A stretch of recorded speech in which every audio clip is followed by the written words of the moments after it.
అసలు ఈ thoracic surgeon అంటే ఆల్మోస్ట్ చాలా మందికి ఈ వర్డ్ విని ఉండరు, చాలా కొత్తగా వినిపిస్తుంటారు. అసలు థొరాసిక్ సర్జన్ అంటే ఎవరు, ఏం చేస్తారు?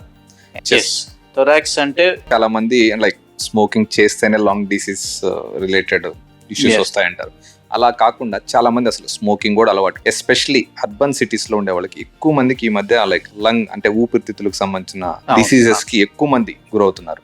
ఏంటి రీజన్ అంటారు? వాళ్ళు స్మోకింగ్ అలవాటు ఉండదు, ఇది ఎక్కువ అర్బన్ లో మనకు కనిపిస్తుంది. స్మోకింగ్ లో కూడా అంటే ఏంటంటే ఇప్పుడు స్మోకింగ్ లో యాక్టివ్ స్మోకింగ్ అని ఉంటుంది, ప్యాసివ్ స్మోకింగ్ అని ఉంటుంది.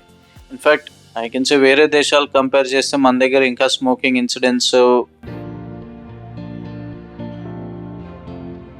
జనరల్ గా పిల్లల లంగ్స్ చూస్తే చాలా పింక్ కలర్ గా ఉంటుంది. అదే మీరు స్మోకర్స్ లో లంగ్స్ లో చూస్తే ఏంటంటే మొత్తం నల్ల నల్ల మచ్చలు అన్ని. అసలు ఈ రోబోటిక్ థొరాసిక్ సర్జరీ అంటే ఏంటంటే ఇది? So robotic thoracic surgery or robotic associated thoracic surgery. Okay, వీటి వల్ల యూజ్ ఉంటది అంటారా? ఎక్కువ డెఫినెట్ రిజల్ట్స్ బెటర్ గా ఉన్నాయి. వాట్స్ లాగానే రాట్స్ ఉంటుంది, డెఫినెట్ గా రిజల్ట్స్ బాగుంటాయి. ఈ సిఓపిడి, టీబీ ఉన్న పేషెంట్స్ ఉంటారు, వాళ్ళ అంటే మీ దగ్గరికి అలాంటి పేషెంట్స్ వచ్చినప్పుడు కొంతమందికి జస్ట్ టాబ్లెట్స్ తోనో లేకపోతే మెడిసిన్స్ తోనో అయిపోతుంది. సర్జరీ అవసరం ఉంది అని అంటే మీకు ఏ సందర్భాల్లో మీకు అనిపిస్తుంది, వాళ్ళకి ఎలా మీరు కన్వే చేస్తారు?